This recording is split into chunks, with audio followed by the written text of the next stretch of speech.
aí, galera, beleza? Como é que vocês estão? Meus amigos, mais um dia de muita confusão. É o novo normal do Brasil. E para falar sobre isso, dividi o vídeo em duas partes. Quero começar mais uma vez, assim como no vídeo de ontem, falando aí sobre as mensagens vazadas de Bolsonaro, indiciamento e tudo mais, porque, como se era de esperar, né? O dia de ontem foi marcado por notícias da imprensa, as análises. Tem algumas coisas curiosas que saíram, alguns contrapontos que eu acho que a gente precisa fazer para não deixar a imprensa falando sozinha, desmentir algumas coisas e tem ainda algumas fofoquinhas e algumas coisas interessantes mesmo. Aí a segunda parte, falaremos sobre Magnitsky, né, judiciário, as reações dos Estados Unidos, que também já reagiram aí em relação ao indiciamento de Bolsonaro. Na segunda parte também tem sobre 2026. Eu vou até tentar dar uma certa corrida no vídeo de hoje, porque tem um extra no vídeo de hoje, que eu nem coloquei aqui um terceiro tema, porque eu acho que não vai dar tempo de comentar, mas se der, lá no final a gente comenta umas coisinhas curiosas mesmo, mas vamos acelerar, que é pra ver se dá tempo, né? Introdução bem rápida. Algumas pessoas tentaram analisar, né, esse mais novo indiciamento. Eu peguei essa análise do Mário Sabino por uma razão. Por mais que o Mário Sabino, ele não suporte Bolsonaro e tenha diversos cacoetes, o Mário Sabino, ele tá olhando para a situação, tentando verdadeiramente fazer uma análise mínima da situação. Óbvio que a gente vai ter diversas discordâncias. Só que o ponto é, se o cara que tá no consórcio consegue perceber isso daqui, imagina quem tá olhando para a situação de forma, né, verdadeiramente isenta, como por exemplo aí os Estados Unidos. E é sobre isso que o Mário Sabino está falando.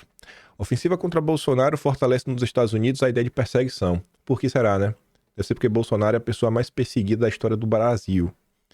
Antes de mais nada, aproveito o ensejo do relatório da PF com as trocas de mensagens entre Eduardo e Bolsonaro para sugerir um ato de patriotismo por parte do Supremo. O Mário Sabino está dando uma cutucadinha. Fala o seguinte, né? Ministros do Supremo, cara, de forma espontânea, abram o seu WhatsApp para os cidadãos, ou melhor, cidadões, poderem fazer o escrutínio. A nova língua portuguesa, né, do governo Janja é cidadões, não é mais cidadãos. Eles, os cidadãos, verificariam que não há nada ali de desabonador para os magistrados, que as condutas dos ministros são íntegras e que eles são guiados sempre pelos mais altos ideais de justiça. Seria provado assim que está errado o lugar comum, segundo o qual a reputação de ninguém resiste a um grampo ou uma apreensão do seu telefone celular. E a gente vai falar sobre isso, né? O moralismo das pessoas. A gente tá regredindo no tempo. A gente tá voltando para 2018, onde o pessoal falava, nossa, mas Bolsonaro fala palavrão. Preâmbulo feito, temos mais uma vez os Bolsonaro com o traseiro de fora, agora acusados de coação judicial contra Moraes e demais ministros do Supremo por causa das sanções americanas. As mensagens confirmam pela enésima vez que é um agente vulgar, interessado apenas nela própria. Será mesmo? Confirma isso, Mário Sabino? Quando o Eduardo fala que a gente tem que olhar para o Brasil, resolver o Brasil de uma vez por todas, né, conter, né, resgatar a democracia, conter o judiciário, essa gente só pensa neles mesmo, né? E que Eduardo e Jair discordam sobre Tarcísio, por quem o primeiro nutre ódio concorrencial. Esse é o ponto mesmo? Eduardo só não gosta do Tarcísio porque é um problema nas eleições. É concorrente dele, é só por causa disso. A grande novidade, digamos assim, é que Bolsonaro nunca manteve distância regulamentar das gestões de Eduardo junto a autoridades americanas. Temos outro aspecto espreitoso para os meus colegas, digo, Silas Malafaia, ralhando com Bolsonaro e enfatizando como se deveria aproveitar a chance oferecida pelo governo americano para pressionar o Supremo a facilitar para o ex-presidente e o legislativo votar anistia, na mesma linha das conversas entre Bolsonaro e seu filho. A PF o acusa de ser orientador e auxiliar de Bolsonaro, no que seria o esquema de coação judicial. Aprovar a candidatura do pastor de almas em mensagem ao ex-presidente, Silas Malafaia chama Eduardo de babaca e diz que só não arrebenta com o rapaz por consideração ao pai. Acabou arrebentado por Moraes, que tenta calar outro dos seus críticos dos mais estridentes, aliás. Aí vai, o relatório traz ainda o caso de milhões de reais que Eduardo e Jair movimentaram de forma fracionada para, segundo a PF, não chamar a atenção de órgãos de controle. Aqui é um primeiro ponto, né? Gente, Bolsonaro já foi alvo de diversas buscas e apreensão, diversas quebras, né, telemáticas, sigilo bancário. Será mesmo que se Bolsonaro enviasse de um em R$ 1 ia fazer alguma diferença? Ia fazer alguma diferença. Se mandar de um em R$ 1, o pessoal não ia olhar para onde o dinheiro estava saindo. É sério isso? É surreal querer acreditar que existia, né, esconder a bufunfa. Quando você quer esconder o patrimônio, o que é que você faz? Você saca esse dinheiro, ou você manda para alguém, e você tem que. Esse dinheiro ele tem que ir rodando, até chegar em algo que é irrastreável e inconfiscável. De que adianta, como foi o caso de Bolsonaro, tu pega lá, tu manda dinheiro pro teu filho. Ou tu pega lá e manda dinheiro pra tua mulher. É difícil da polícia descobrir. Então, assim, como é que tu vai esconder? Como é que tu vai esconder o Pix? Que o governo tem total e amplo acesso. Como que tu esconde através de um Pix? Se tu quer esconder, sei lá, tu pega o dinheiro de espécie, tu bota no saco e bota em algum lugar. Tá onde? Não sei. Tu não conta. Ou tu vai lá, sei lá, compra criptomoeda. Compra os Bitcoin aí, como diz Renan Calheiros. Compra os Bitcoin e esconde. Ah, como é que tu vai esconder, cara? Tu vai esconder como essa bufunfa? Fazendo pelo Pix? São teses que não param de pé, mas a PF é do Lula, né? Padrão PF do Lula. Na história do dinheiro, há traços de irregularidades, embora a origem da maior parte da grana seja conhecida. É fruto das doações bolsonaristas. Aí você vê todo o amor e carinho do Mário Sabino. Aproveitar-se de otário não é necessariamente contravenção, mas a PF acusa pai e filho de usarem os milhões obtidos com os fanzocas para financiar a coação. Para adicionar eletricidade ao enredo, achou-se o texto de uma carta de Bolsonaro para o Milei, solicitando asilo político. Como a Casa Rosada negou ter recebido qualquer correspondência de Bolsonaro, a coisa ficou apenas no plano da intenção. Cogitar pedir asilo político não é crime. Pelo menos não era. E o episódio só mostra que Bolsonaro está com medo da cana e gostaria de dar no pé, ao contrário do que diz em público. Cara, se Bolsonaro está com medo da cana e queria dar no pé, por que ele então não entrou em contato com a Casa Rosada? É autocontraditório o Mário Sabino. Mas é claro que o achado servirá de justificativa a posteriori para que Bolsonaro fosse preso antes de ser condenado, apesar do seu passaporte ter sido apreendido. No final das contas, os Bolsonaros se encrencaram mais um tanto, mas poderão continuar a dizer que denunciar no estrangeiro perseguição política não é coação judicial, sim legítima defesa, e que Bolsonaro foi vítima de ficha expedition da PF, cujo relatório não está completamente imune à tese persecutória, visto que criminaliza, em alguns trechos, o que simplesmente é política, como no caso das referências a Tarcísio. A gente vai falar sobre isso lá na frente do vídeo. O indiciamento de Jair Eduardo, somado às cautelares contra um pastor evangélico que é adversário de Moraes, já fortaleceu em Washington a convicção de que o Brasil vive sob a ditadura do judiciário. Jason Miller, conselheiro de Trump, deu um aperitivo hoje. Publicou no Twitter. Alexandre de Moraes cometeu um grande erro aqui. Agora o mundo inteiro verá que Moraes é simplesmente um aspirante a ditador de terceira categoria disposto a destruir a democracia e prejudicar o povo brasileiro em busca de poder pessoal. Moraes é realmente o rei louco. Essa aqui é a postagem. O Jason Milan compartilha a nota de esclarecimento de Eduardo Bolsonaro. Mas vamos lá. Vamos olhar algumas coisinhas que saíram na imprensa, né? Primeiro, temos aqui o duplo padrão. Polícia Federal encontra lista de transmissão no celular de Bolsonaro. Sabe para quem? Bolsonaro mandava as mensagens. Quase 400 contatos foram salvos em 4 listas de transmissão e recebiam as comunicações do ex-presidente. Gente, eu acho que tu sabe qual é a lista de transmissão, né? Quando tu quer mandar uma mensagem, tu manda pra todo mundo. Assim, acho que não tem nada demais nisso. Qual o problema disso? Qual o problema de tu mandar mensagem? Bolsonaro, até, não sei, até segunda ordem, é líder de um grupo político gigantesco, que só de deputados federais você tem uns 100. Aí tem governadores.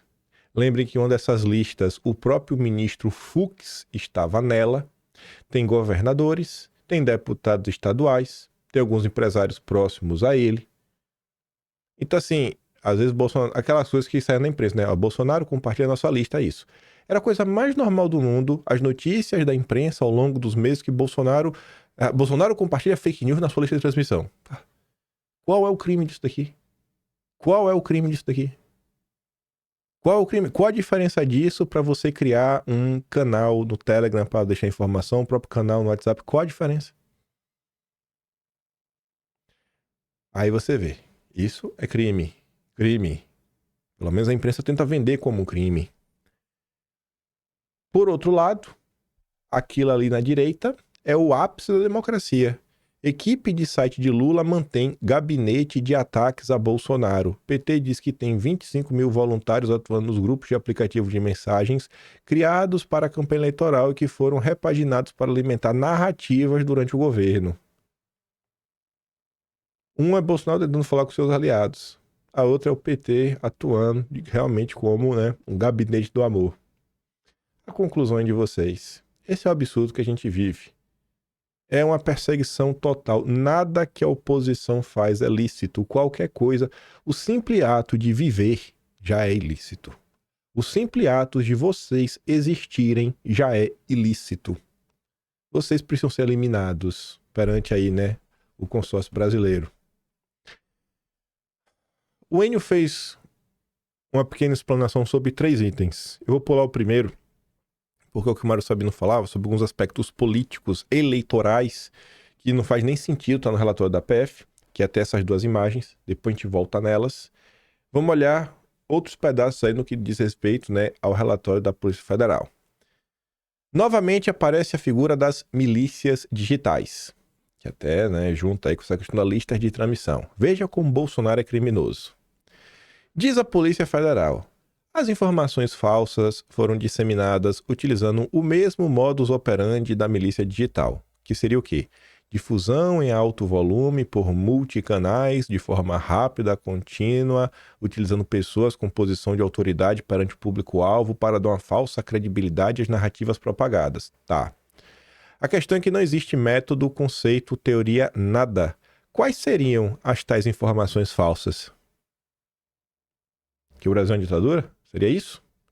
Como se mede a difusão em alto volume? Mandar para 400 pessoas, seus contatos pessoais que você conhece.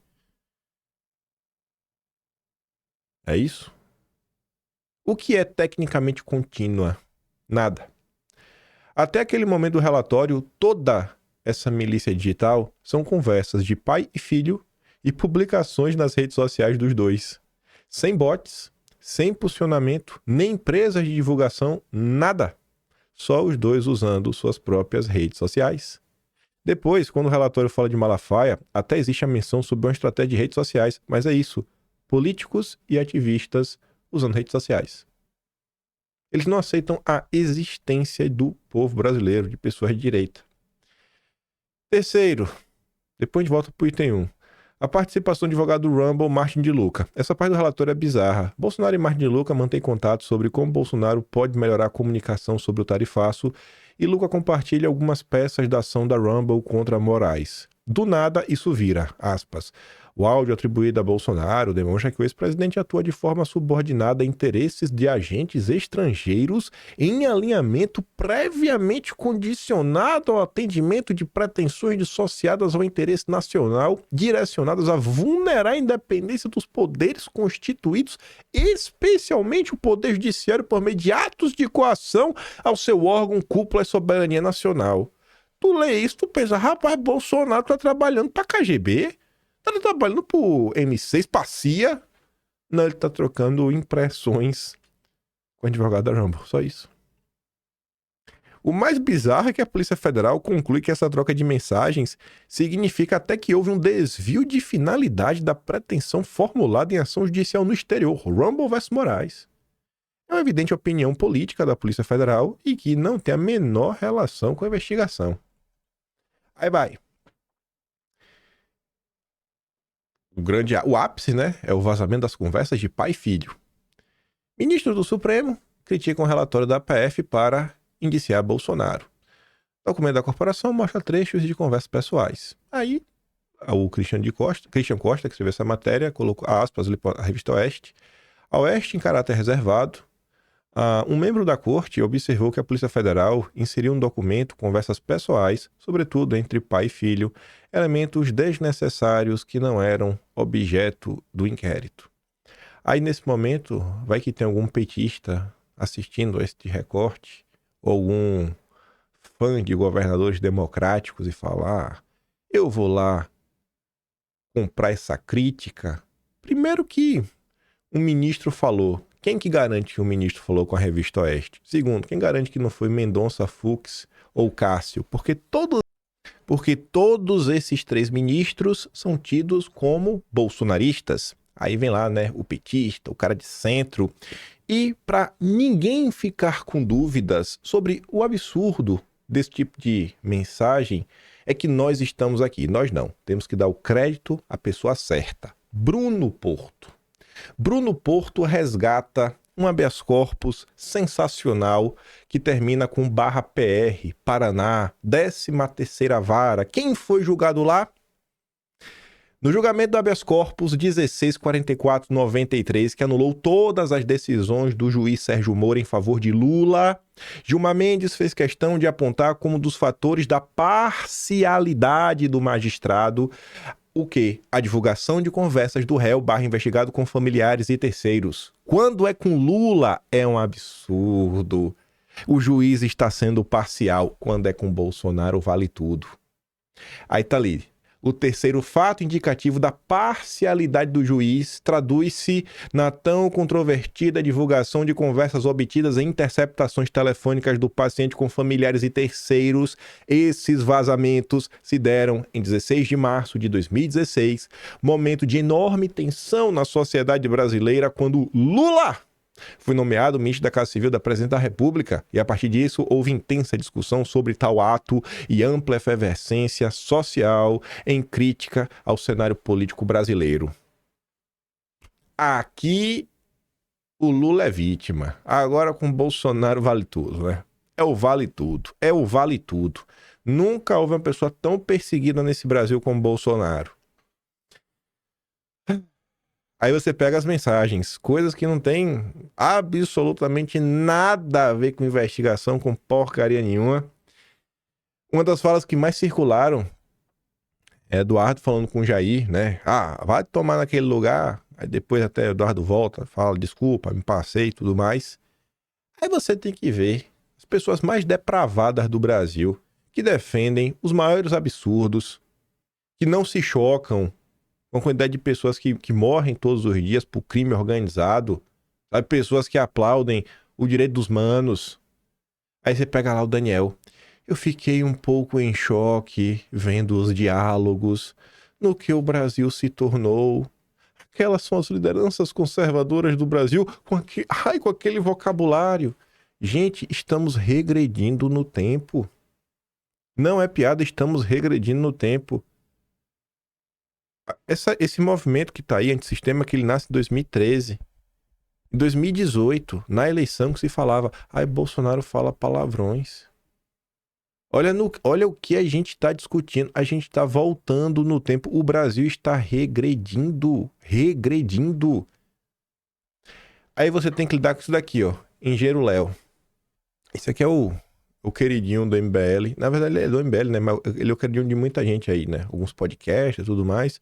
Tem vários programas deles aí com a turma até da direita. O cara é do MBL.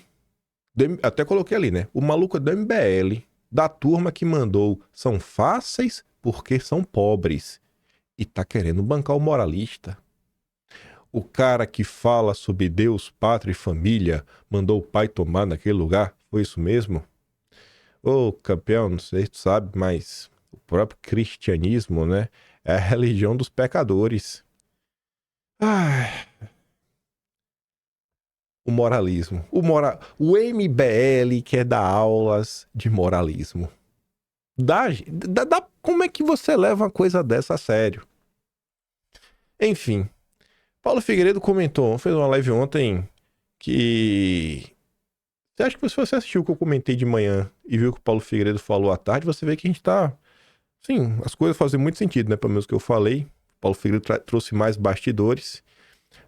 E ele vai falando, Paulo Figueiredo fala inclusive do entorno de Bolsonaro, foi um ponto que eu bati muito na tecla, porque tava lá nas mensagens vazadas, por exemplo, a nota que seria aí para Bolsonaro após a questão tarifaço, chamando, tarifa Moraes desde o início, e não deixaram postar. Não é que não deixaram, né? Foram 1.001 pessoas no vídeo do Jair. Não, Jair, isso tá demais, tá muito bélica, tá isso, tá aquilo outro, pipipi, popopô, etc, tudo mais. Deixa o Paulo Figueiredo comentar aqui. Esse vídeo tá até acelerado já, mas, enfim, né? Dá pra entender. E aí tá, o presidente elogiando o Tarcísio publicamente, privadamente, dando força, falando pra ele ir na embaixada e fazer isso aqui, trabalhando contra si próprio. O Tarcísio falou, o presidente tem que falar com o Eduardo pra ele retirar a tarifa, e o presidente rateando. Aí vai o presidente dar uma entrevista no Poder 360 e esculhamba o próprio filho que tá trabalhando, que largou a vida dele pela liberdade do pai. Naquele momento já havia uma tensão na relação entre os dois. Eu tava falando, porra, eu e outras pessoas lá, volta a falar com seu pai, tem que falar com seu pai, etc. E o pai falando, porra, meu filho, para de dar porrada no Tarcísio, porque a gente tava metralhando o Tarcísio nas redes sociais. Eu, inclusive. Não chamando o Tarcísio de traíra. Mas dentro do Tarcísio é o candidato do sistema, o sistema quer o Tarcísio Faria Lima, quer o Tarcísio. O STF acha o Tarcísio palatável. O Centrão quer o Tarcísio. Que é um cara que vai à embaixada e pensa, não, pelo amor de Deus, não sanciona a gente, não. Isso não faz dele uma má pessoa. Tarcísio, nesse momento, me parece. Eu posso estar enganado, tá alinhado com a gente no pedido da anistia, mas nesse momento não estava. E a gente tava, eu inclusive, pedindo, pô, presidente, pô, Eduardo, baixa a bola com o Tarcísio, vamos tentar alinhar. E no final das contas, eu acabei promovendo uma conversa entre ambos. Aí o Eduardo vai e responde, bota aí a conversa na tela. Essa que tava. Eduardo Bolsonaro Vieira. Eu ia deixar de lado a história do Tarcísio, mas graças aos elogios que você fez a mim no Poder 360, estou pensando seriamente em dar mais uma porrada nele pra ver se você aprende. Aí ele escreve VTNC, né, uma sigla pra mandar a pessoa tomar caju. Seu ingrato do caralho. Me fudendo aqui, você ainda te ajuda a se fuder aí. Eu tô me fudendo aqui por você e você ainda te ajuda a se fuder aí. Se o imaturo do seu filho de 40 anos não puder encontrar com os caras aqui, porque você me joga pra baixo, quem vai se fuder é você. E vai. Tu tá dizendo, pô, como é que eu vou encontrar com o pessoal do Donald Trump se o meu pai tá dizendo assim, não, meu filho é um coitado imaturo. O bom é o governador aqui de São Paulo tá pedindo pra tirar as tarifas. E aí ele diz, e vai decretar o resto da minha vida nesta porra aqui. Eduardo não quer ficar aqui pro resto da vida. Ele esteve disposto, como ninguém quer morrer numa guerra. Mas você tá disposto ao sacrifício. Tenha responsabilidade. E aí eles trocam alguns áudios. E ele responde, ok. Aqui ele fala assim, eu quero pra mim como você olha e enxerga o Temer. Tá zoando o pai, né? Então assim, você trata o filho da puta do Michel Temer com muito mais respeito do que você me trata. Um cara que só se ferra. Só te ferra e você trata sem respeito. Você falaria isso do Temer? E é claro que isso é um momento de cabeça quente. É claro que isso é um momento de cabeça quente. Claro que é. Claro que tá errado. Claro que você não deve falar nunca assim pro seu pai. Eu já falei. Me arrependo. Mas é frustrante. Claro que é frustrante. Você vendo o seu pai se atrapalhar e você sacrificou a vida pra salvá-lo e pra salvar o seu país. Vocês entendem? Por que tanta crítica minha? Aí o Eduardo vem e responde. O Eduardo cai em si e fala, desculpa. Desculpa, pai. Peguei pesado. Ele conversou sobre isso. Pô, Eduardo, pô, pois é. Mandei mal. Aí ele me escreve. Isso é o que faz um homem íntegro. Isso é o que faz um homem íntegro. Ele erra, ele vai lá e pede desculpa. Fala, desculpa, eu peguei pesado, eu tava puto na hora. Isso é um filho amoroso. Isso é uma relação de pai e filho que nunca deveria estar sendo desnudada pro público. Mas eu acho que é bom. Eu acho que é bom. Eu acho que é muito bom, porque você vê, velho, que no final do dia o cara realmente é. Deixa eu só desligar aqui um alarme que tá pitando. O cara é o que ele realmente diz, sabe? O Jair, o Eduardo, a família toda, sabe? Quando às vezes fica estressado com uma coisa ou outra, não é da boca pra fora, só pra lacrar, etc. Tudo mais. Os caras realmente às vezes ficam meio puto da vida. É isso daí. É ao vivo, é no privado, é tudo mais. Aí tu pega mais coisa, né? Que é uma coisa da questão da ocultação do patrimônio. Eduardo usou conta da esposa pra esconder o dinheiro. Quem esconde dinheiro fazendo pix pra própria esposa? Pronto. Desliguei. Quem esconde? O dinheiro na conta da própria esposa. Outra coisa que chamou minha atenção. Fiquei questionando com meus botões, né? Tava passando ontem de noite aí dizer pra vocês, né? Tá aqui perto da hora do almoço. Tava vendo no Twitter. Aí eu vi o Fábio Vanguard trazendo uma explicação de uma coisa. Aí eu fiquei assim, né? Pensando com meus botões. Ele fala, ó. A quem possa interessar, no relatório do COAF sobre as movimentações financeiras do presidente, aparece uma transferência de R$167 mil para a conta da minha empresa, realizada em 2 lançamentos, O referido valor se deu para restituir um pagamento de UTI aérea que eu havia realizado quando ele apresentou o quadro de erisipela infecção generalizada em Manaus. Recebi uma ligação da equipe médica encarregada que determinou a transferência com urgência dele para o Hospital Vila Nova Está em São Paulo. Longe de mim querendo ser, né, o pai da trilha da confusão, mas, em primeiro lugar, por que o Van Garten precisou ele pagar isso? O Valdemar, pô, não pagou desde o início. Sabe, ligar pro Van Garten podia até resolver, mas falar, manda o boleto aí pro PL, o PL vai pagar. E segundo lugar, o Van Garten até podia pagar para resolver logo. Eu falo, não, o helicóptero só decola se pagar. Não, beleza. Vou pagar aqui e depois me paga. Mas por que Bolsonaro precisou pagar? Isso eu acho que é um questionamento válido. Não é treta não, gente, de coração. Porque eu penso o seguinte. Você tem uma pessoa como Bolsonaro no seu partido e você não cuidar sequer da saúde dele, eu acho isso demais. Eu acho isso um absurdo. Ainda mais um partido que disponibiliza jatinho particular para suas estrelas. Então isso me dói muito ver que Bolsonaro tem que pagar do próprio bolso suas emergências médicas. Enquanto o partido dele, que usa ele de todos os jeitos possíveis, e Bolsonaro não pede nada, tá dando até jatinho para as estrelas. É um absurdo, bicho. Ninguém liga, rapaz, ninguém cuida de Bolsonaro. É só sanguessuga. Só tem sanguessuga. Eu acho um absurdo. Eu falo isso porque eu conheço outras histórias aí do PL que com Bolsonaro é assim, ó. Assim, ó, gente, coisa pequena, coisa assim, ridícula. E assim, ó, não abre a mão. Não abre a mão. Agora, onde é que tava a Duda Lima? Tava em Roland Garros, tava em Mônaco. Não tô brincando não, tô falando sério mesmo. Tava em Roland Garros. Tava lá. Quanto é que se gasta em um dia pra tu tá vendo lá, ó? Pra jogar no tênis. Bolinha pro lado, bolinha pro outro. Ele tava onde, Mônaco? Ficou hospedado onde? Ficou com todo dia lá. Gastou quanto consumindo? Só, rapaz, ser marqueteiro no Brasil. Sério, gente, isso é um padrão de vida que condiz só com você ser marqueteiro? Cara, tá demais, pô. A galera perdeu totalmente o pudor. E tudo às custas de Bolsonaro. Aí vem o debate. Globo News, né? O asilo. O Merval fala o óbvio. O fato de Bolsonaro pedir asilo não tem nenhum problema. Não é crime. É direito do cidadão pedir asilo. Pois é. Aí vem Meira Leitão. Ela afirma que o problema não é ser crime ou não. O fato é que isso indica que ele pode evadir-se de um processo do qual ele está respondendo à Suprema Corte. Tá, mas asilo político só é concedido se você é um perseguido político. Então você não está respondendo a um processo. Você está sendo alvo de uma perseguição. E o pior, Casa Rosada diz não ter recebido o pedido de asilo de Bolsonaro. Então não tem se evadir, não tem nada. Não tem nada. Não tem nada. Se tivesse, não era crime. Se fosse concedido, provava que ele não está sendo investigado e sim perseguido. Mas nem isso, porque ele nem pediu. Isso é a imprensa brasileira. E se você falar isso, você tá passando pano para Bolsonaro. Eu ligo? Não. Mário Sabino trouxe ontem na Metrópolis sei lá, um bastidor de quando ele trabalhava na Veja. Que você vê que algumas coisas nunca mudaram. A máquina de perseguição do PT segue firme e forte. O Manfinha coloca ali, ó. Curioso como o Mário Sabino é meio masoquista aqui, né? Ele conta com a PF, a mando do PT, quase prendeu a Júlia do Alibi, que hoje tá na Globo News, né? Era para qualquer um ficar revoltado com isso, mas hoje ela é uma fiel defensora. É realmente uma lavagem cerebral. Pagando bem, né? Esses jornalistas ligam. Na época, por exemplo, do dossiê dos aloprados, do chamado dossiê dos aloprados, eu era redator-chefe da Veja. Vou contar rapidamente aqui essa historinha, né? E a revista, vocês lembram que eles estavam escondendo a foto do dinheiro, né? Dinheiro espécie. E nós conseguimos a foto do dinheiro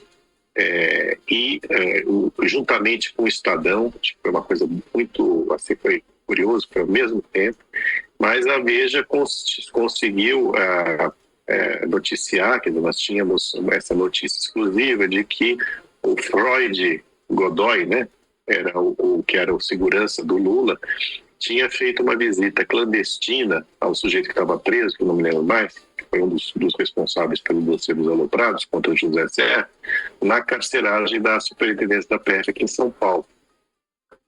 E nós noticiamos. E a PF abriu um procedimento interno para averiguar isso, uma espécie de uma auditoria. E puseram um delegado, os nossos repórteres foram chamados, e eles foram intimidados na PF.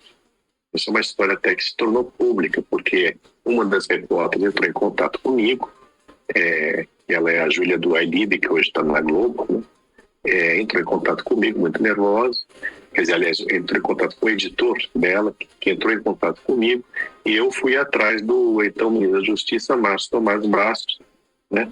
E exigir dele que os repórteres fossem liberados da PF, porque eles foram intimidados, foram convidados a depor como testemunhas. Então, chegaram lá, eles queriam, o delegado exigiu ponte, exigiu que, aos gritos, dizendo que aqui tudo era mentira, né? E, enfim, aí o ministro liberou. E aí, só para arrematar, a PF abriu um outro procedimento interno para averiguar se houve intimidação, né? E eu fui chamado depois da PF, como redator-chefe da revista, porque eu escrevi a respeito, e obviamente a PF concluiu que não houve intimidação, e eu fui indiciado. Eu, como redator-chefe da revista, fui o único indiciado no caso do dossiê dos aloprados. Fiquei indiciado durante 2-3 anos, até que um juiz trancou esse negócio, concedeu um habeas corpus, dizendo, não, obviamente houve intimidação nesse caso, né? E a coisa ficou por isso mesmo. Então, assim, eu conto essa historinha para dizer que essa instrumentalização da PF vem desde há muito, né? E criou-se uma espécie de cultura da instrumentalização da Polícia Federal, o que é extremamente danoso para o país. É extremamente danoso. Curioso que, mesmo sabendo que a PF, né, virou isso, esse maluco aí passou 4 anos tentando destruir o governo Bolsonaro. Ele ajudou a instrumentalizar a PF contra a direita. Na época que ele era o dono do antagonista, e o Felipe Moura Brasil faz lá, o blogueiro de crachá. Olha pra isso daqui, que também saiu no Metrópolis. O Igor Gadelha relembrando. Ministros de Lula indicaram antes que celular complicaria Bolsonaro. Ministros do governo Lula indicaram saber desde o início de agosto que o celular de Bolsonaro, apreendido pela PF, em meados de julho, complicaria a situação jurídica do ex-presidente. Em 5 de agosto, a coluna noticiou que ministros de Lula diziam desconfiar que o celular estava por trás da ordem de prisão domiciliar de Bolsonaro. Será que essa turma sabia aí do conteúdo do celular? Vazamentos? Rapaz. É um questionamento, não dá pra afirmar nada, né? Mas você vê que o Igor Gadelha ficou, né, conturbado, levantando a tese. Mas a Polícia Federal do Lula vazando... Não, isso não acontece não, né, gente? Ai, mas vamos lá. Vamos falar de mais confusão. Ontem, a Globo publicou uma longa entrevista com o ex-secretário do Tesouro dos Estados Unidos, que tá tentando avisar pra turma aí que a coisa tá bem complicada. E é o típico de coisa que poderia surgir desde o início. A Globo tem acesso a diversas pessoas desde o início, mas qual era o interesse da Globo? Falar que não, pega nada, Magnitsky não existe, tentar criar um clima de, né, que nada vai acontecer. Aí depois que as coisas começaram a esquentar nos últimos dias, e depois da decisão do Flávio Dino, agora a imprensa começa a ficar preocupada, né, com os impactos financeiros que, inclusive, os atingem. Magnitsky pode ter feito de uma bomba atômica sobre o sistema financeiro. Mais do que multas, as consequências para os bancos brasileiros que não aplicarem a Magnitsky pode ter o efeito de uma bomba atômica. As instituições brasileiras podem perder acesso a recursos no exterior utilizados para financiar empresas nacionais a exportar. Diz o economista Carlos Caval, ex-secretário do Tesouro, atualmente sócio proprietário da Oris Partners, gestora financeira independente. Ele disse que o governo brasileiro não tem nada a ganhar com o embate entre as justiças brasileira e americana sobre a aplicação da lei. Kawal falou com o Globo. Porque as ações de bancos despencaram na B3, levando a uma perda de valor de mercado de 41 bilhões. Aí ele disse, né? Quando você tem um movimento de mercado como esse, não tem nenhuma diferença do ponto de vista da ótica do investidor estrangeiro ou local. Os dois são afetados igualmente. Claro, pode ter mais investidores estrangeiros em bancos privados, menos investidores estrangeiros em um banco público. É uma questão das posições que são feitas, mas não acho que teve nenhum recorte disso. Acho que é um efeito dos temores com relação à aplicação da Magnitsky. Qual é o temor? Que os bancos brasileiros não aplicarem as sanções previstas pela lei sejam multados? Acho que o ponto principal é que existe um desconhecimento muito grande de quais são as consequências dessa lei. A gente vê comentários, por exemplo, se isso se restringe à pessoa atingida pela lei, no caso Michel Alexandre de Moraes, ter ou não a conta no banco. Para uma grande instituição financeira, ter ou não a conta de uma única pessoa sancionada pela lei não faz a menor diferença. E se esse fosse o impacto, a sanção nem teria razão de ser, não teria efeitos práticos. Então, qual é o ponto central do nervosismo do mercado? Bom, a lei americana, ou de qualquer outro país, não pode mandar bloquear a conta aqui, por exemplo. Mas qual é o poder dela? A lei proíbe as instituições financeiras, sob a jurisdição da lei americana, de ter relacionamento com bancos que tenham a conta da pessoa sancionada. É esse o efeito poderoso que a lei tem. Quem diz é o ex-secretário do Tesouro. Ó, irmão, se o cara tem a conta no banco X, esse banco não pode ter nada com nenhuma outra instituição financeira que opere nos Estados Unidos. O que é que isso representa? Por que os bancos brasileiros e de outros países têm negócios nos Estados Unidos e na Europa e em outros lugares? Eles não vão lá atender pessoas físicas. Eles buscam, sobretudo, os recursos em dólar. Vão captar para financiar operações de comércio exterior, vamos dizer assim. Esse é o principal objetivo, né? Não é que o BTG está lá em Miami abrindo conta para os brasileiros de Miami terem a conta no BTG. Cara, não é isso. Não é isso. São outras operações.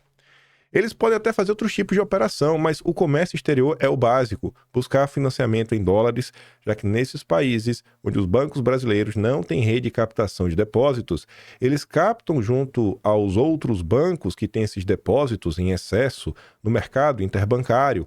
Pode ser por 1 mês, 6 meses, 1 ano, 2 anos, às vezes até 5 anos. Então há uma dependência dos grandes bancos americanos e a partir daí você faz os financiamentos de comércio exterior porque é o banco daqui que conhece as empresas brasileiras. Então o efeito dessa lei seca essa fonte de recursos. Se você tem um banco brasileiro que está lá e tem uma pessoa sancionada, isso vai forçar os bancos de lá a dizer, não posso te financiar. Esse é o grande efeito. Até pode envolver multas, mas não é o ponto principal, e sim a inviabilização que isso pode gerar das atividades dos bancos brasileiros no exterior. E isso pode envolver até 2 bancos brasileiros. Se o Banco Brasileiro A tem uma pessoa sancionada e se relacionar com o Banco Brasileiro B, esse também estaria contaminado pela sanção e passaria, portanto, também a ficar sujeito à aplicação da Magnitsky. Por isso é importante entender o alcance indireto que a lei tem. Na prática, a lei tem um alcance muito grande, é isso. A lei é um instrumento muito poderoso porque atinge o financiamento dos bancos, o acesso à liquidez, que é o coração do sistema bancário. Você não tem como se manter se te fecham a torneira do acesso à liquidez. Então, o efeito dessa medida é quase como uma bomba atômica sobre o sistema bancário. Aí vem o jornalista da Globo. Um eventual embate entre a justiça brasileira e americana pelo cumprimento da lei piora a situação? Esse é um assunto que envolve sigilo bancário. Então, o que está acontecendo do ponto de vista das decisões que os bancos estão tomando é um assunto sobre sigilo. Eu diria que o potencial adverso que pode advir da lei Magnitsky e de um eventual embate jurisdicional entre o judiciário brasileiro e o americano tem um potencial muito grave. Há muitos clientes preocupados. Aí para dar um exemplo, tem um embate que envolve tarifas. Tarifas têm um impacto econômico relevante, vai provocar desemprego, mas isso seria uma espécie de guerra convencional, só para usar a imagem. E não ocorre só entre Estados Unidos e Brasil. Tarifas é como sua guerra normal.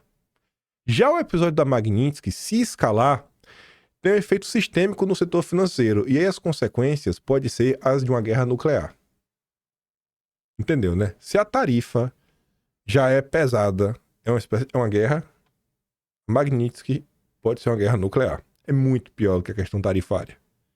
Se a gente projetar ao longo do tempo, ele pode ser muito mais nocivo do ponto de vista da economia, e eu não estou querendo minimizar o lado das tarifas. Estamos falando de dois problemas. Acho que isso não está sendo bem compreendido. Um exemplo disso são as declarações do Flávio Dino. Me preocupou muito. E aí, por isso, toda a reação do mercado. Eu acho que esse é o ponto que inquieta até onde isso pode chegar.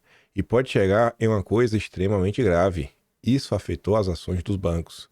Mas o que está por trás disso não é a lucratividade. São as implicações que isso pode ter. Do ponto de vista da atividade dos bancos brasileiros, no exterior, no financiamento do comércio exterior, no apoio que eles dão às empresas brasileiras. Certamente, lá dentro do Banco Central, eles entendem muito bem as consequências que isso vai ter. Essa briga não interessa ao governo, porque ele não vai ganhar nada com isso, só tem a perder. Aí o Valdo Cruz traz bastidores.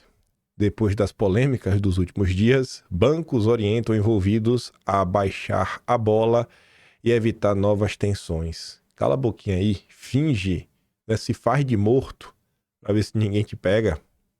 Depois das polêmicas dos últimos dias, que só fizeram o clima esquentar ainda mais, interlocutores de bancos brasileiros estão orientando todos os seus envolvidos a baixar a bola e evitar qualquer tipo de declaração e ação que possa levar ainda mais a atenção com o governo americano.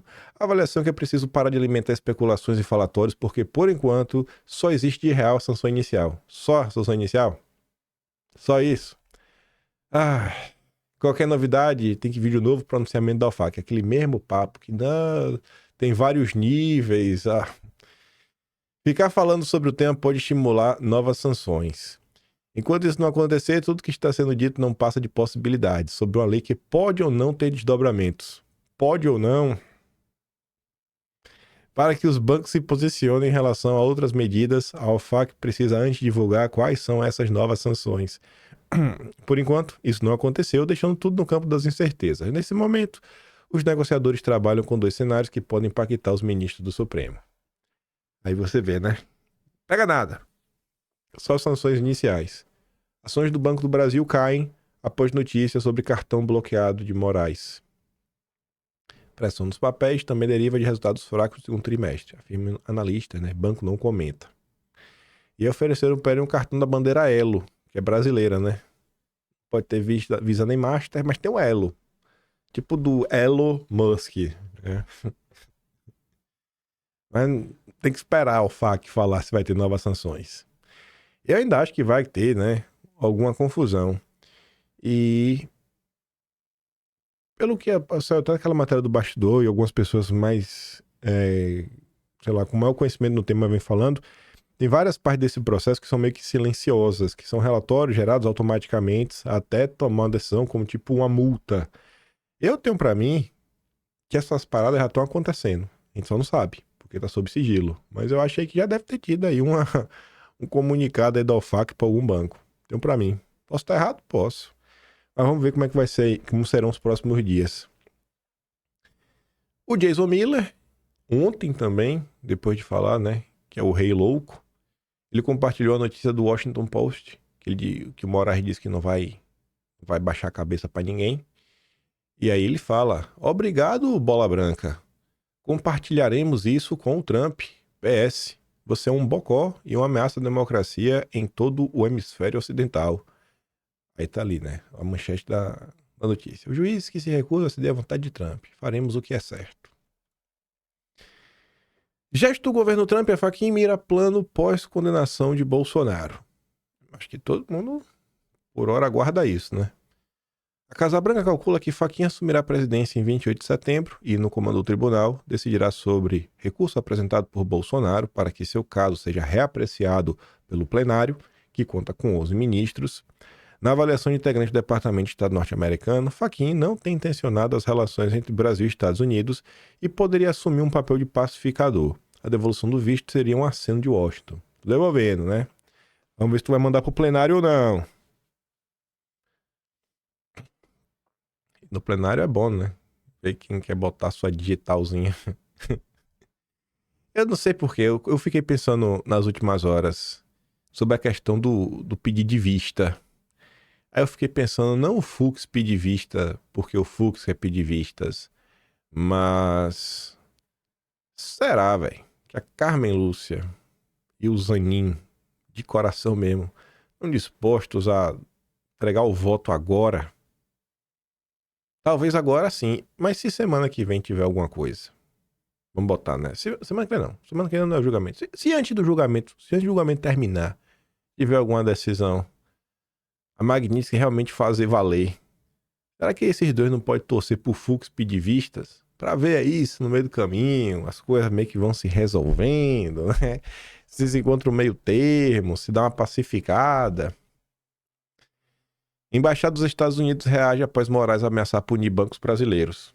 Eu tô comentando, né? Eu tenho certeza que vai ter alguma coisa aí com os bancos. Eu acho impossível.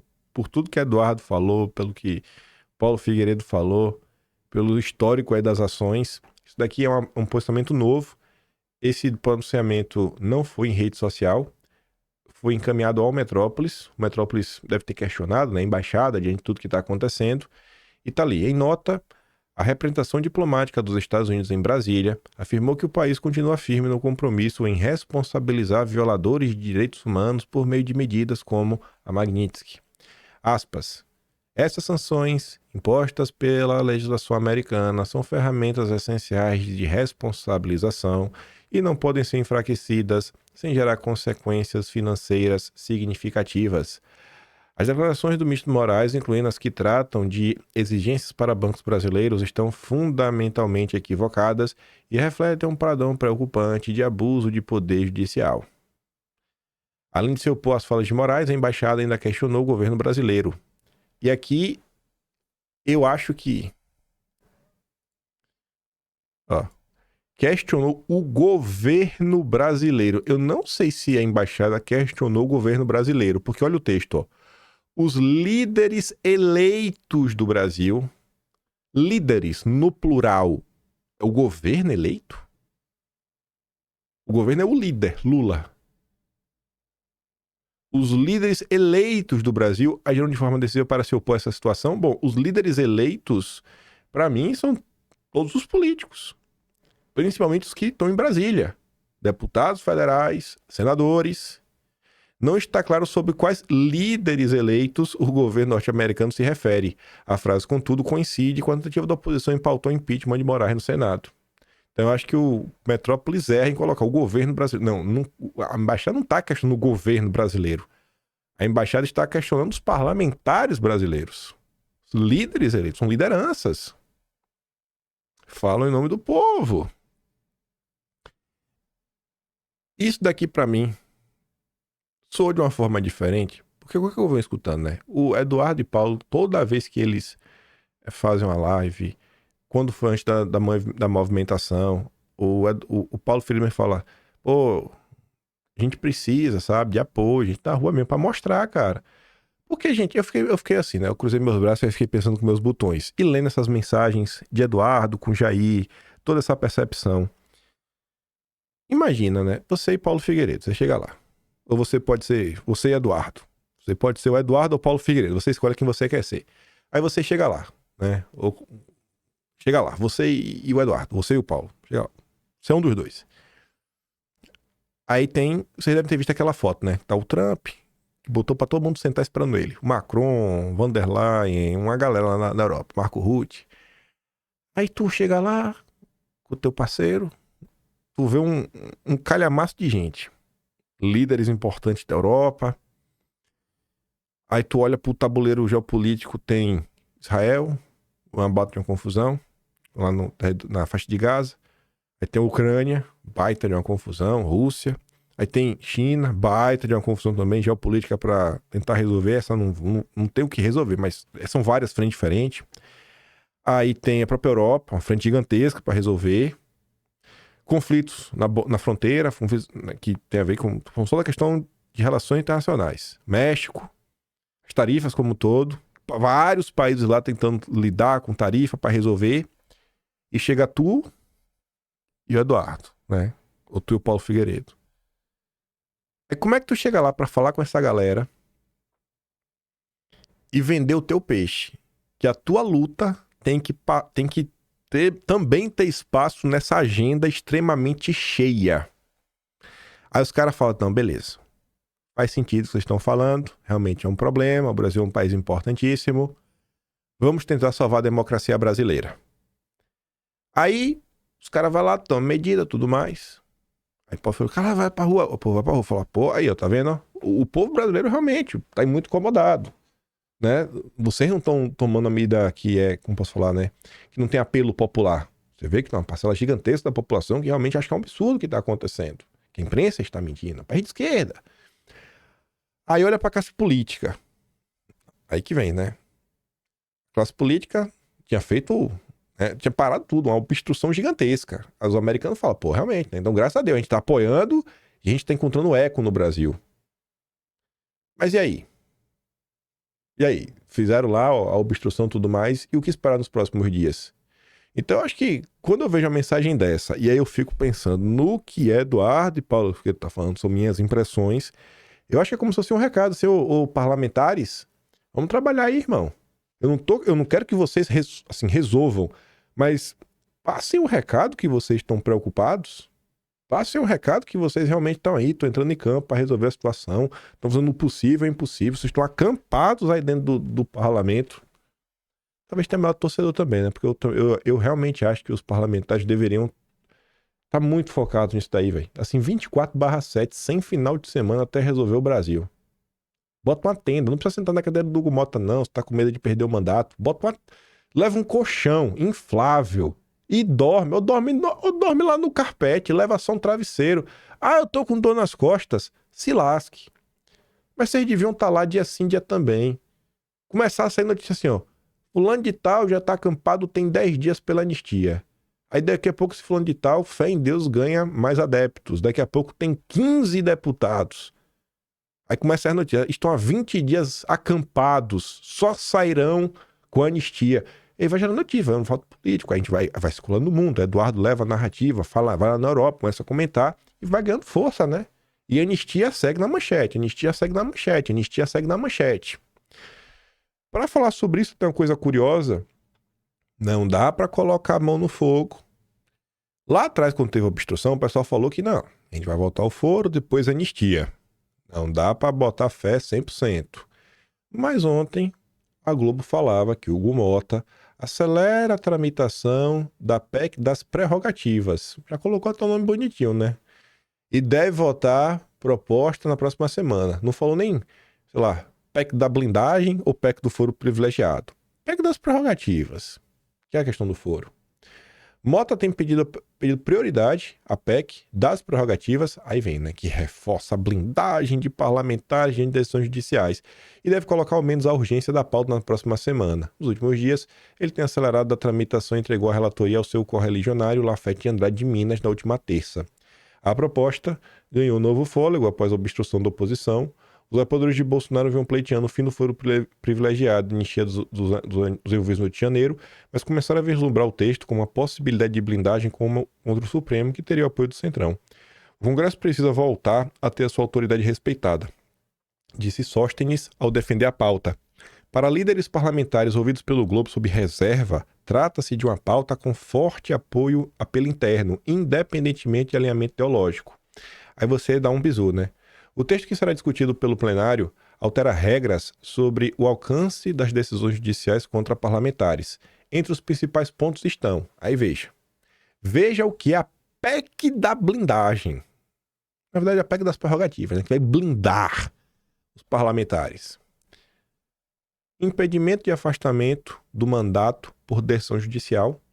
Deputados e senadores não poderão ser suspensos ou afastados de suas funções por determinação de magistrados. Está interferindo alguma coisa no julgamento deles? Não. Vocês são contra isso daqui? Diante de tudo que vocês viram que a justiça tem fazendo nas últimas décadas? É só falar, irmão, tu não vai afastar o cara, sabe? Só porque tu mandou. Prisão restrita a casos excepcionais. Só poderão ser presos em flagrante por crime inafiançável. Ainda assim, deverão permanecer sob custódia da própria Casa Legislativa, Câmara ou Senado, até que o plenário decida se mantém ou não a prisão. Plenário da Judiciário, né? Judiciário. Responsabilidade limitada. Os parlamentares não poderão ser responsabilizados civil nem penalmente por suas opiniões, palavras e votos.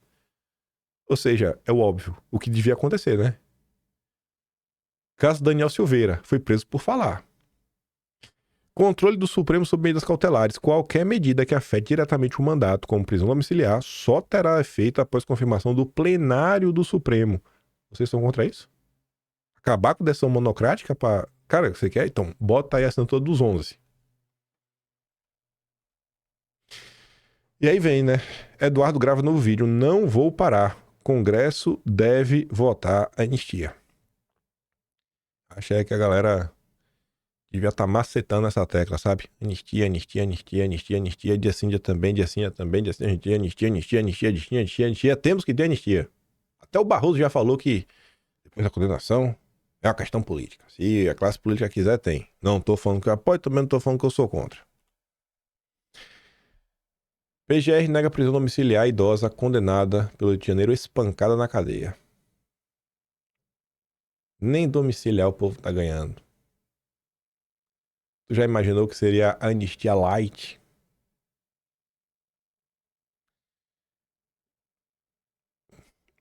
Um dia o Brasil vai dar certo. Eu espero de verdade, não de revanchismo, mas quando o Brasil der certo, eu acho que a gente precisa fazer uma comissão nacional da verdade. Pra mostrar toda a tortura, tudo que aconteceu, sabe? Indenizar essas pessoas por todo o sofrimento que eles estão passando. Como foi a comissão da verdade? E deixar registrado isso, sabe? Nos anais do Congresso Brasileiro. Adolfo Saxi escreveu um texto muito oportuno perante meus olhos. Ele fala assim, ó, 2026, uma ponte longe demais. Quero iniciar esse texto reafirmando meu respeito por todos os governadores de oposição. Conheço pessoalmente vários deles e os considero competentes e preparados. Mas escrevo lembrando de uma lição histórica, a Operação Market Garden durante a Segunda Guerra. Tratava-se de uma ação ousada que prometia encurtar a guerra em 6 meses. No entanto, transformou-se em um desastre militar de consequências trágicas. Qual erro? Havia para os aliados uma ponte longe demais. O mesmo erro ocorre hoje no Brasil. 2026, para os governadores de oposição, essa ponte é inalcançável. No ritmo em que as apostas vêm sendo dobradas, chegaremos a 2026 com a população tomada por um medo sem precedentes. O Supremo se prepara para consumar, no julgamento enviesado e vergonhoso, a condenação de Bolsonaro por um golpe que nunca existiu. Não satisfeito, Moraes, sob o olhar cúmplice de seus pares, avança contra cidadãos comuns, cabeleireiras, pedintes, idosos, caminhoneiros, impondo penas desproporcionais a pessoas que jamais representaram qualquer risco real à sociedade. Tudo em nome de uma narrativa cada vez mais inverossímil, a de que uma mulher com um batom teria integrado a tentativa de golpe no domingo qualquer, né? A perseguição, no entanto, não para aí. Deputados, senadores, padres, pastores, qualquer voz dissonante se torna alvo de intimidação. Hoje, sob o silêncio conivente do Supremo, a liberdade de expressão é restringida e a censura avança, instaurando o medo de perseguições arbitrárias sobre boa parte da sociedade. Paralelamente, vimos a Lava Jato ser destruída enquanto réus confessos e condenados em 3 instâncias foram libertados. Criminosos muito perigosos recebem tratamento mais brando que idosos envolvidos nos atos de 8 de janeiro. Para gravar, o Supremo, com apoio do governo Lula, ameaça desafiar Magnitsky e empurrar o Brasil a uma crise financeira inédita. Nesse cenário, alguém acredita realmente que um moderado vencerá em 2026? Eu acredito. Mas deixa eu só terminar, né? A eleição será uma ponte longe demais para qualquer candidato identificado com o sistema. Pela esquerda, Lula e sua máquina eleitoral serão adversários duríssimos. Pela direita, governadores que se aproximam de figuras vistas pelo povo como algozes terão destino semelhante ao de Alckmin em 2018. Mesmo liderando a coalizão, não passou dos 5%. Assim como o campo da direita terá apenas 2 opções, Bolsonaro ou um desconhecido, se Bolsonaro for impedido de concorrer, preparem-se. O espaço será ocupado por alguém totalmente fora do sistema, com um discurso radicalmente anti-establishment. Às vezes, esses desconhecidos se tornam grandes estadistas. Na maioria das vezes, representam um risco enorme. Diante disso, minha escolha é clara. Fico com Bolsonaro e você. Eu não preciso nem responder. Será que eles realmente acreditam? Os governos democráticos, eles podem vencer? Sim. A tática do sequestro. Vote em mim, senão o Lula vence. Ou você vota em mim ou o Lula vai vencer. Como no Brasil, você se candidatar, você tem que ter um partido, você já elimina aí, né? Junto com os caciques. Manda negar a legenda. Não dê legenda pra esse cara, não. Mas deixa eu trazer umas coisinhas a mais. Lembra lá do Enio? A gente começa o vídeo falando dele. Que o Enio aponta, né, algumas coisas curiosas do relatório da PF. O primeiro item que o Enio achou estranho, e tem duas imagens, eu já mostro elas, é o seguinte.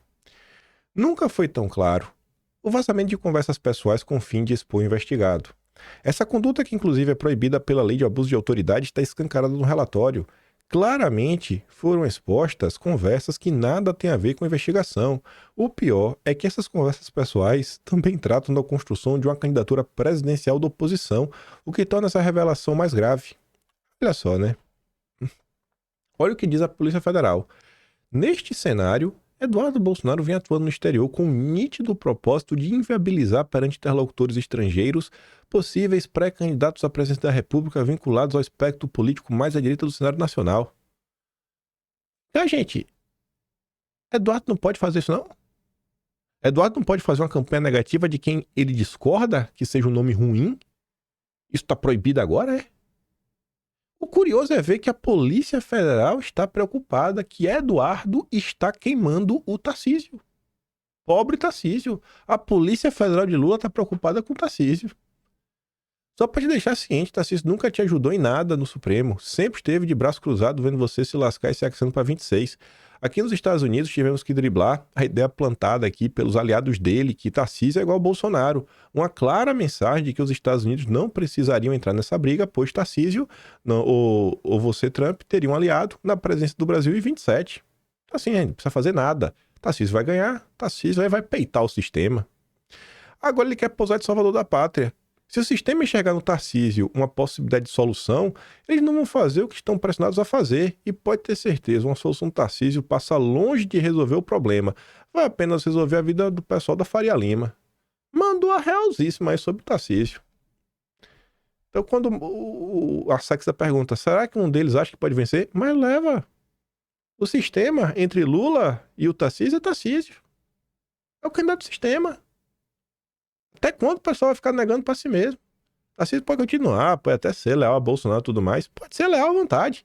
É do sistema. Tá claro isso já. O filho de Eduardo, o filho de Bolsonaro tá exilado. O filho de Tarcísio tá trabalhando no BTG, junto com o filho do Barroso. O filho de Bolsonaro tá exilado. Se vir pro Brasil vai ser preso. Em jantar com o Tarcísio, de Estrela, Centrão defende sepultar a anistia. Se não tivesse sido para esse jantar, né? Não tava na manchete dessa matéria. Sem a presença de integrantes do clã Bolsonaro, governadores, prefeitos e dirigentes parlamentares do Partido Centrão se reuniram em um jantar para discutir cenários e traçar estratégias. Tava lá o Caiadão, Zema, Tarcísio. Nas rodas de conversa, cacique do Centrão defendendo deixar de lado alguns temas. Entre eles, o projeto da anistia aos condenados pelo Rio de Janeiro. Duas fontes do União Brasil, presentes no jantar, relataram ao coluna que a ideia é que a anistia seja sepultada e que o Centrão foque suas energias em outras pautas mais importantes. No seu discurso, Tarcísio defendeu que a oposição na forças cria um plano de atuação contra o governo Lula em diferentes frentes, entre elas no Congresso e nas redes sociais. Outro convidado que discursou foi Ciro Gomes, que está de saída do PDT. Em sua fala, Ciro Gomes fez duras críticas aos gastos do governo Lula e falou sobre a necessidade de um plano para conter a crise fiscal do país. Ala do Centrão defende Ciro Gomes como vice de Tarcísio. E aí? Dá pra vocês? Gostou dessa chapa aí? Tarcísio Gomes. Tarcísio Gomes e Ciro Freitas.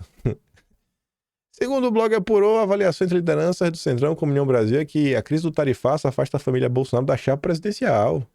E o melhor seria a construção de uma chapa sem ninguém da família Bolsonaro. Quanto tempo eu falei pra vocês que, gente, olha só, Mandar o Tarcísio é o Ciro Nogueira falando: Bolsonaro, você já colocou o seu, porque o Tarcísio é seu. A vice tem que ser nossa. Olha aí. Aliados mais radicais de Bolsonaro querem emplacar um familiar, mas reconhecem que a situação está cada vez mais complicada devido à crise escalando. Mas quem diz isso? Quem são esses aliados mais radicais? Já dentro do PP, Ciro Gomes tem resistência. Por quê? Porque o próprio Ciro Nogueira quer ser o vice do Tarcísio. Gente, não tem dúvida quem é o candidato do sistema. A dúvida é quem é o vice. A dúvida é quem é o vice.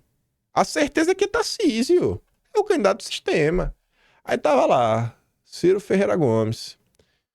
Meu caro Rueda, meu caro Ciro Nogueira, chamem tudo que é centro-esquerda e centro-direita. Enquanto todos se juntam, Bolsonaro está proibido de falar em nome da defesa da democracia. Pois é, Tsuki.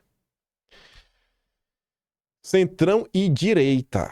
Adoro essa direita. Correm para consolidar Tarcísio, conter clã Bolsonaro e disputar vice.